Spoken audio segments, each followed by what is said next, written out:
Immigrant Janitor donated lottery winnings to Orphanage, later learning he grew up there as a baby. The words echoed in Miguel Reyes' mind as he swept the long, empty corridor of Westridge Academy. The local newspaper he'd found in the teacher's lounge folded and tucked into his back pocket. The headline wasn't about him, not yet, but about another man halfway across the country who'd done something extraordinary. Something that made Miguel's calloused hands pause on the worn wooden handle of his push broom. 38 years old, with salt beginning to pepper his closely cropped black hair, Miguel moved through the prestigious private school like a ghost, invisible. The students, children of doctors, lawyers, and business executives, rarely looked at him directly. When they did, their eyes seemed to slide past, as if he were simply another fixture, like the gleaming trophy cases he polished every Thursday, or the marble floors he buffed to a mirror shine each weekend. Outside, October wind rattled the tall windows, threatening the early arrival of winter. Inside, the heating system hummed, creating an artificial spring that Miguel maintained with dutiful precision. The building's temperature, like everything else about this place, was his responsibility, though the paycheck that came every 2 weeks barely covered the rent for his sparse one-bedroom apartment across town. Miguel's fingers traced the newspaper in his pocket. That story had lodged itself in his heart. An immigrant, just like him, who'd struck it rich and given it all away, only to discover he'd been giving back to the very place that had once been his only home. The symmetry of it felt like something from one of the paperback novels Miguel read during lunch breaks. Dog-eared copies he picked up at the secondhand store for 50 cents apiece. "Mr. Reyes," the voice startled him. Miguel turned to find Mrs. Abernathy, the school's administrative director, her blazer as crisp as her tone. "When you're finished here, there's a spill in the cafeteria that needs attention." "Yes, of course." Miguel nodded, his accent softening the edges of his words. "Right away." Mrs. Abernathy gave a curt nod and continued down the hallway, her heels clicking against the floor he'd mopped just hours earlier. Miguel watched her go, then exhaled slowly, his breath carrying the weight of all the unspoken words he'd swallowed over the years. In his pocket, next to the newspaper, was something else. A lottery ticket he'd purchased that morning. $2 spent on a dream. The same amount he spent each week. No more, no less. A small rebellion against the sensible budgeting that governed the rest of his life. Miguel didn't allow himself to imagine winning. Not really. That kind of hope was dangerous. It could consume you, leave you hollow when reality inevitably came crashing back. Instead, he bought his ticket as a ritual, a small way of saying to the universe, "I am still here. I still believe something extraordinary might happen, even to someone like me." The mop bucket squeaked as Miguel wheeled it toward the cafeteria. He'd been at Westridge Academy for nearly 6 years now, ever since arriving in this small New England town. Before that had been Boston, and before Boston, a series of cities stretching back to his arrival in America 12 years ago. And before America, well, before America were memories he kept carefully packed away, like fine china too fragile for everyday use. The cafeteria was empty this time of day, the long tables scrubbed clean after lunch. In the far corner, a puddle of spilled soda spread across the floor, sticky and brown. Miguel set to work, methodically soaking up the mess. As he cleaned, he thought again about the man in the newspaper story. What had compelled him to give away his fortune? And what must it have felt like to learn that the orphanage he donated to was the very place where his life had begun? "Excuse me." Miguel looked up to find a boy standing at the edge of the wet floor. He recognized him as one of the scholarship students, not born into wealth like most of his classmates, but here on merit. There was a difference in how these children moved through the halls, a watchfulness, a gratitude mixed with pride. "Yes?" Miguel straightened up, suddenly conscious of his uniform, the mop in his hands. "I think you dropped this." The boy held out a small slip of paper. Miguel's lottery ticket. "Ah, thank you." Miguel quickly dried his hands on his pants before accepting it. "That's very kind of you." The boy, 14, maybe 15, lingered. "My dad plays the lottery too. Says it's his retirement plan." He smiled slightly. Miguel returned the smile, surprised by the moment of connection. "Not a very reliable one, I'm afraid." "Yeah, that's what my mom says." The boy adjusted his backpack. "Good luck, though."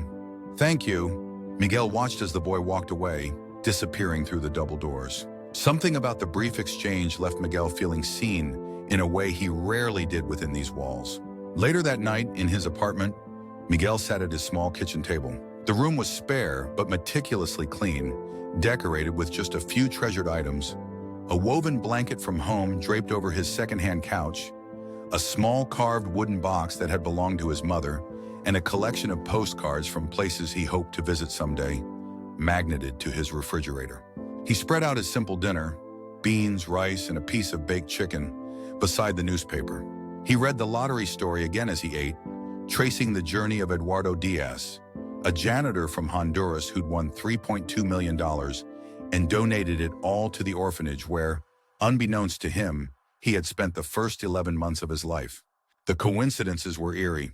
Eduardo was a janitor like Miguel, an immigrant like Miguel, the same age even.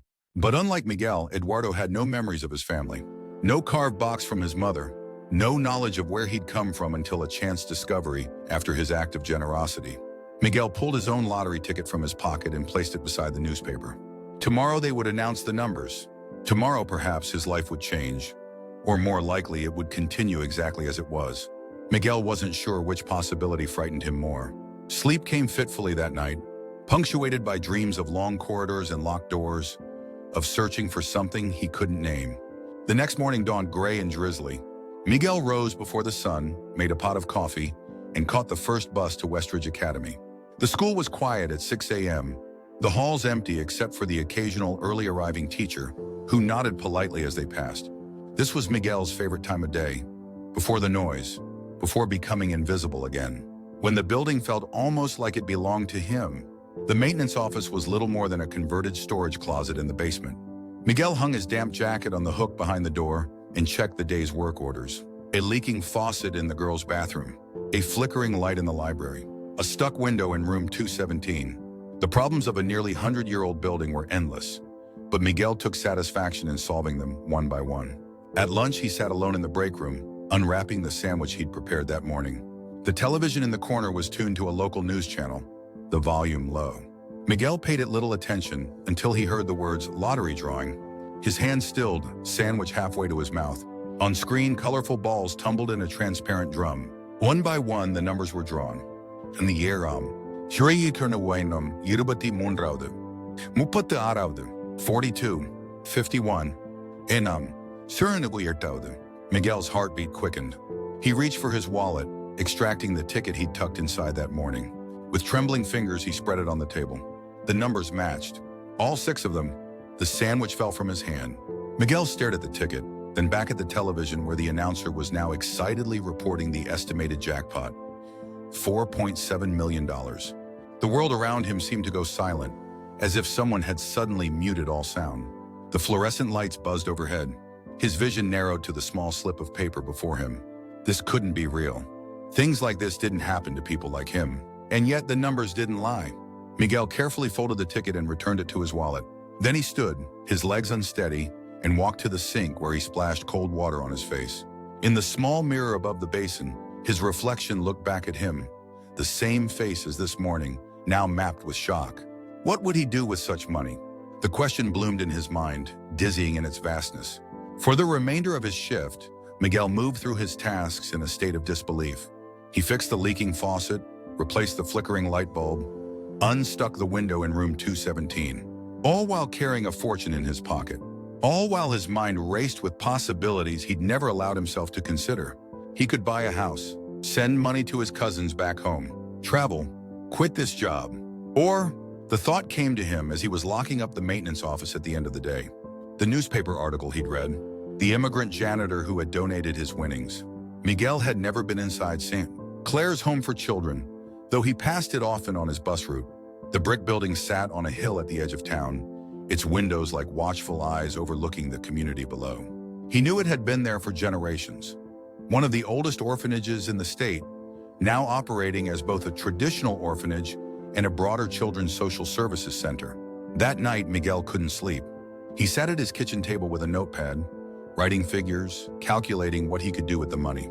How much would it take to help his family back home? How much to secure his own future? And how much might be left to make a difference in the lives of children who had no one? By morning, he had made his decision. The next day, Miguel called in sick for the first time in 6 years. Instead of going to Westridge Academy, he took a bus downtown to the state lottery office. The process was both more straightforward and more complex than he had imagined. There were forms to fill out, identification to provide, decisions to make about payment options. Miguel chose the lump sum, $2.8 million after taxes. Most winners bring their whole family, throw a party, remarked the lottery official, a friendly woman with reading glasses perched on her nose. You're here all by yourself? Miguel nodded. It's better this way. The woman studied him for a moment. You know, Mr. Reyes, we offer financial counseling services to winners. Many people find it overwhelming. Thank you, Miguel said politely. But I know what I'm going to do. 2 weeks later, after the money had been transferred to his account, a sum so large it seemed unreal, just numbers on a statement, Miguel made an appointment at Sane, Claire's home for children. He gave no reason for his visit, only asked to speak with the director. The day was bright and cold when Miguel climbed the steps to the brick building. Inside, the entrance hall was warmer than he expected, with children's artwork decorating the walls and the distant sounds of young voices coming from somewhere deeper within. Mr. Reyes, a woman approached, extending her hand. I'm Patricia Brennan, the director. Welcome to St. Clair's. Miguel shook her hand. Thank you for seeing me. Of course, though I must admit, you've made me curious. Your call was rather mysterious. She led him to her office, a cozy room with a window overlooking the playground behind the building. How can we help you today? Miguel sat in the chair across from her desk, suddenly nervous. He'd rehearsed this moment, but now that it was here, words failed him.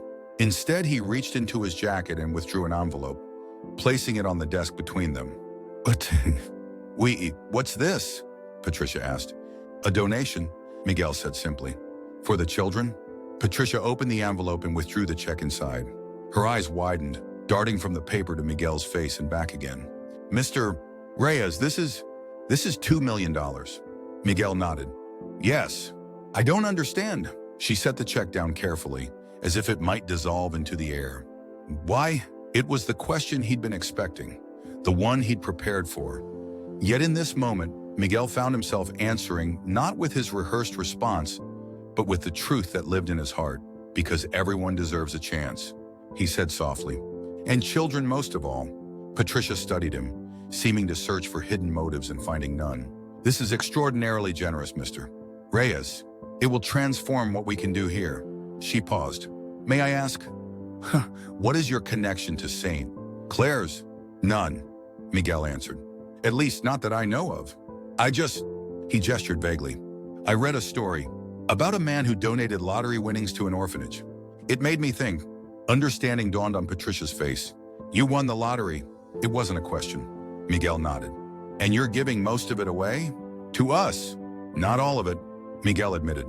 I've sent some to my family and kept some for myself. But this, he nodded toward the check. This felt right. After completing the necessary paperwork, Patricia offered Miguel a tour of the facility. They walked through bright classrooms where younger children were engaged in art projects, past a library filled with well-worn books, and into a large common room where teenagers gathered around tables doing homework or playing board games. Many of our children are here temporarily, Patricia explained, in foster care transitions or while their families work through difficulties. Others have been with us longer. Her voice softened, some since they were infants. Something about the way she said it caused Miguel to pause. How long has St. Clair's been operating? Since 1921, Patricia answered with evident pride. We're one of the oldest continuously operating children's homes in the state. Miguel nodded, absorbing this information as they continued walking. At the end of a corridor, Patricia stopped before a wall covered in photographs, hundreds of them, spanning decades. Children's faces, some in black and white, others in the faded colors of old film, and still others in the bright digital clarity of recent years. Every child who has stayed with us for more than a month gets their photo on this wall, Patricia explained. It's our way of saying they'll always be part of the St. Clair's family, no matter where life takes them. Miguel moved closer, drawn to the faces. So many lives, so many stories beginning here in this place. His eyes scanned the older photographs, children from the 60s, 70s, 80s, wondering about their journeys after these moments were captured. And then, in a row of photos dated 1983, Miguel stopped breathing. The face was smaller, rounder, the eyes wider and more innocent, but unmistakably familiar. It was a face he knew intimately, one he saw every morning in the mirror. Mr. Reyes, Patricia's voice seemed to come from far away. Are you all right? Miguel's hand trembled as he raised it to the photograph. Beneath it, a small plaque read, Miguel, age 3. This ... His voice failed him. He tried again. This is me. Patricia moved beside him, peering at the photograph. That's not possible. Unless, she turned to him, her expression changing. Were you adopted from St. Clair's? Miguel shook his head slowly, his world tilting on its axis. No, I grew up in Guatemala, with my mother. At least that's what He trailed off, memories suddenly shifting, reconfiguring themselves like puzzle pieces falling into new places. His earliest memories weren't of Guatemala at all, he realized with stunning clarity. His first clear memories began around age 4, in a small village with the woman he'd always called mother. But before that, there was only fragmented images. A room with many beds, a playground with a red slide, a woman with kind eyes who wasn't his mother. Sometimes children remember more than we expect, Patricia said gently, even very young ones. Miguel stared at the photograph, at his own 3-year-old face looking back across decades. How did I get here? In this picture? Let me check our records, Patricia offered. If you were here, we would have documentation. The next hour passed in a blur as Patricia searched through the archives, eventually returning with a thin file folder labeled simply, Miguel, 1980 to 1983. Records from that time aren't as detailed as they are now. She apologized, opening the folder. But according to this, you were brought to St. Clair's as an infant, approximately 6 months old. You had been found abandoned outside a hospital in Boston. Miguel listened, his hands clasped tightly in his lap. You were placed with a foster family briefly, but returned to St. Clair's when that placement didn't work out. Then in 1983, Patricia paused, scanning the document. You were adopted by a family named Reyes, a Guatemalan couple. They took you back to Guatemala with them. Adopted, Miguel repeated, the word foreign on his tongue. But my mother never said. It can be complicated, Patricia said gently. Some parents choose not to tell their children they're adopted, especially in international adoptions from that era. There was less emphasis on cultural connection and identity than there is now. Miguel sat silently, processing this revelation. The woman he'd called mother his entire life, the woman whose carved box he cherished, had not given birth to him. He had begun his life here, in this building, as an abandoned child with no name, no history, and he had just donated $2 million to the place that had been his first home, without knowing it. The irony was almost too perfect, too poetic to be believed. Yet here was the evidence in faded ink and a small boy's face captured on film. Would you like some time alone? Patricia asked, sensing the weight of his discovery. Miguel nodded gratefully. Patricia left him in a small conference room with the file, promising to return in 30 minutes. As soon as the door closed behind her, tears Miguel hadn't realized he'd been holding back began to fall, splashing onto the papers before him. He wasn't who he thought he was, or rather he was more than he'd believed himself to be. An abandoned infant, an orphan, a child once without a country, without a family, without a past, and now a man who had unknowingly come full circle. When Patricia returned, she found Miguel composed again, the file neatly closed on the table. Are you all right? She asked. Yes, Miguel answered, surprised to find it was true. I think I am. This must be quite a shock. It is, he admitted. But also, it explains things I never understood. Why I always felt different. Patricia nodded sympathetically. If you're interested, we could try to find information about your birth parents. The records are sparse, but sometimes with new databases and DNA testing, it's possible to make connections that weren't available years ago. Miguel considered this, then shook his head.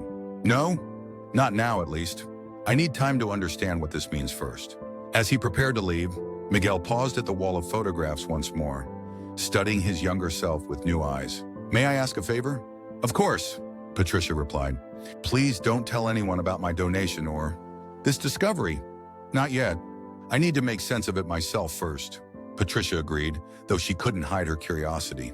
You know, she said as they walked to the entrance, your donation will change the lives of so many children here. Children just like you once were. Miguel looked back at the building as he stood on the steps outside.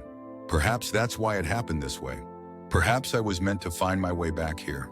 In the days that followed, Miguel returned to his job at Westridge Academy, sweeping the same floors, fixing the same leaks, moving through the familiar routines while carrying an entirely new understanding of himself. He read and reread the sparse documents from his file, copies Patricia had made for him, searching for clues to who he had been, who he might have become without the Reyes family's intervention. At night, he called his cousins in Guatemala, careful not to reveal his discovery. These people who had been his family, were they related to him at all? His mother had died 5 years earlier. His father, according to family lore, had been killed in an accident before Miguel was born. Had that been true or another story to explain his adoption? A month passed. Miguel's lottery win remained a secret. He had requested anonymity from the Lottery Commission, and they had honored it. His donation to St. Clair's was known only to Patricia and the board members she had been required to inform. On the surface, nothing about Miguel's life had changed, but inside everything was different. He began visiting St. Clair's regularly, at first just sitting in the waiting area, watching children come and go. Then with Patricia's encouragement, he started volunteering, reading stories to the younger children on Saturday mornings, helping teenagers with home improvement projects in the aging building. "You're good with them," Patricia observed one day as Miguel taught a 12-year-old boy how to repair a wobbly table. "They respond to you?" Miguel smiled. "They remind me of myself at that age. Uncertain, looking for solid ground." As winter turned to spring, Miguel found himself spending more and more time at St. Clair's. The children began to recognize him, greeting him by name when he arrived. One little girl, Elena, with dark eyes and a serious expression, took to following him around during his visits, watching silently as he worked. "She doesn't talk much," Patricia explained when Miguel asked about her. "She's been with us 8 months. Her mother is incarcerated, father unknown." Miguel nodded, understanding more than Patricia realized. That evening, as he prepared to leave, Elena approached him in the hallway, holding out a folded piece of paper. "For me?" Miguel asked, crouching to her level. Elena nodded solemnly. Miguel unfolded the paper to find a childish drawing of a man, presumably himself, fixing a window. Next to the figure Elena had carefully printed, "Thank you." Miguel looked up to find the little girl had already disappeared down the corridor. Something in his chest tightened, a sensation both painful and sweet. That night, he made a decision. The following Monday, Miguel gave notice at Westridge Academy. After 6 years of invisible service, his departure barely caused a ripple. Mrs. Abernathy accepted his resignation with a distracted nod, already scanning her email as Miguel stood before her desk. "Very well, Mr. Reyes. We'll need the keys to the maintenance office before you leave." No questions about why he was leaving or where he was going. No acknowledgement of the thousands of hours he had spent keeping the school running smoothly. Miguel had expected nothing more, yet still felt the sting of it. His last day came and went without ceremony. Miguel cleaned out his small locker in the maintenance office, said goodbye to the few staff members who had treated him as more than a function, and walked out of Westridge Academy for the final time. The next chapter of his life was waiting. 2 weeks later, St. Clair's Home for Children announced the creation of a new position, Facilities Director. The job description called for someone with experience in building maintenance, a compassionate nature, and a commitment to creating a safe, welcoming environment for children in need. Miguel applied immediately. His interview with Patricia and the board was a formality. They had already seen his skills, his gentle way with the children, his dedication.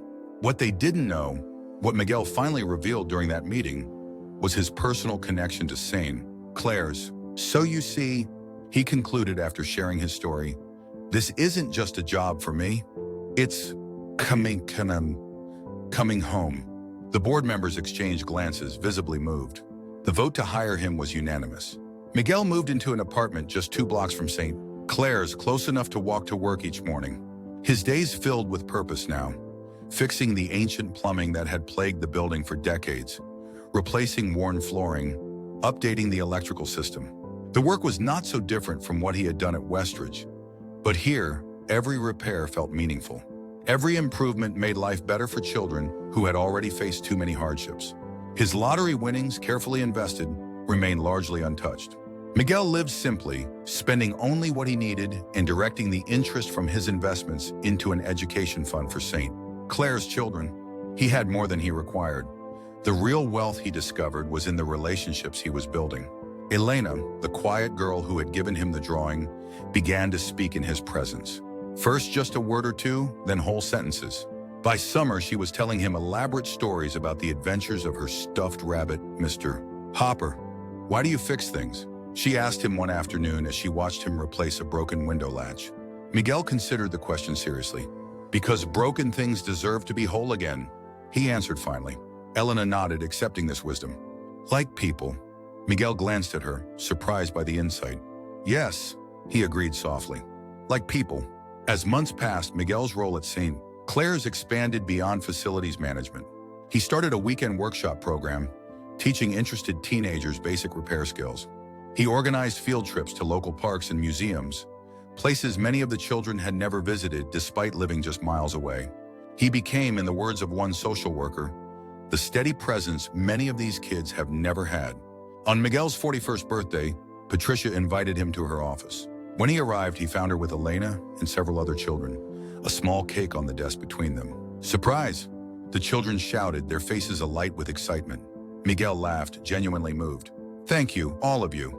After cake and ice cream, when the children had returned to their activities, Patricia handed Miguel a small box. "A little something from the staff," she explained. Inside was a framed photograph, his 3-year-old self from the wall of pictures, alongside a recent image of him working with the children in the workshop. His face creased in concentration as he helped a young boy measure a piece of wood. "Then and now," Patricia said. "Full circle." Miguel ran his fingers over the frame. "I never imagined I would find my way back here," he admitted, "much less that it would feel like finding myself." "The children worship you," Patricia told him, "especially the ones who've been here longest. You're living proof that there can be a good life after St. Clair's." That evening, as Miguel walked home through the gathering dusk, he thought about the newspaper article that had caught his attention nearly 2 years ago. The immigrant janitor who had donated his lottery winnings to an orphanage, only to discover his own connection to it.